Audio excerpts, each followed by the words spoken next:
So I wanted to continue talking about what I've learnt about the nervous system in the last 11 months during my nerve pain episodes, which occur as acute attacks. Okay,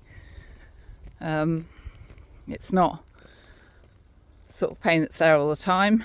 When I have an attack, it is full on. Well, thankfully, finally now, it's getting a bit better. But they were, for a long time, lasting anywhere between half an hour and an hour and a half. And just waves of pain, like every few seconds. And I would just be bracing myself, and I'd have to sit there, blanket over my head or in the dark, just trying to get through this. And at times I thought it would kill me. I've had several where my whole afterwards, because of the adrenaline of dealing with the pain, my whole body was shaking uncontrollably, teeth chattering. And I just, in a way, I'm still thinking, how the hell did I survive those?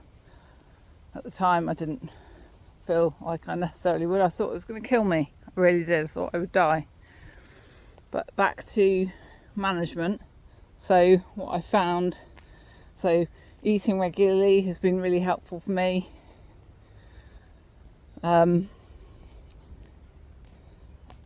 stuff that sustains me. So you've got to have some fibre and protein in what you're eating, so that it keeps the blood sugar more steady. If you eat something with a load of sugar in it, it gives you a big spike. You're more likely to get a crash after, and that obviously increases the chances of the nerve pain. Also, hot drinks, really soothing for my nervous system. I have a mechanical trigger, so when I use my right arm, that exacerbates it. It can set it off. Position of my neck as well, because of the cause of the problem, mechanical cause. Oh, another one. So I talked a bit about triggers in my last video, but another one is screens, particularly my phone screen, because it's overstimulating. TV seems to be fine, thank God, so at least I've been able to watch TV.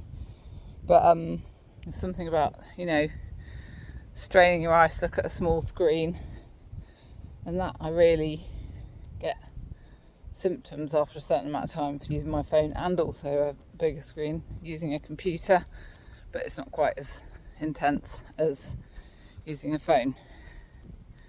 So I was talking about things that I find soothe my nervous system. So managing blood sugar, hot drinks, very relaxing. Sometimes I found that putting something, when I've got trigeminal neuralgia with the nerve pain, something warm on my face, warm rather than boiling, than really hot, is helpful. Soothes it a bit, instead keeping warm,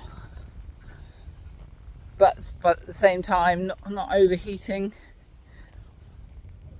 But I think the most important thing has been not stacking load. So for me, the cost of overdoing it comes 2 days later, 2 days after I've overdone it, which can make it really hard to judge. And that's something that other people absolutely don't understand. They think you'll be feeling tired at the time, so if you take a rest, you'll be fine. But you won't know you've overdone it until 2 days later. The nervous system, there's a big delay on that reaction. I think I found that really hard to manage. Another thing is cognitive tasks, decision making. That is more load. Social interaction, where you're talking to somebody, responding. People with MS probably know that can be really tiring anyway, because it's neurologically demanding. But that is something I've had to avoid. I've basically had to stop seeing friends, reduced seeing family, not the people I actually live with, but just reducing family visits from other family members. So it's been really hard to manage, and it's been a steep learning curve. I've got more to talk about, so I might have to do a third video.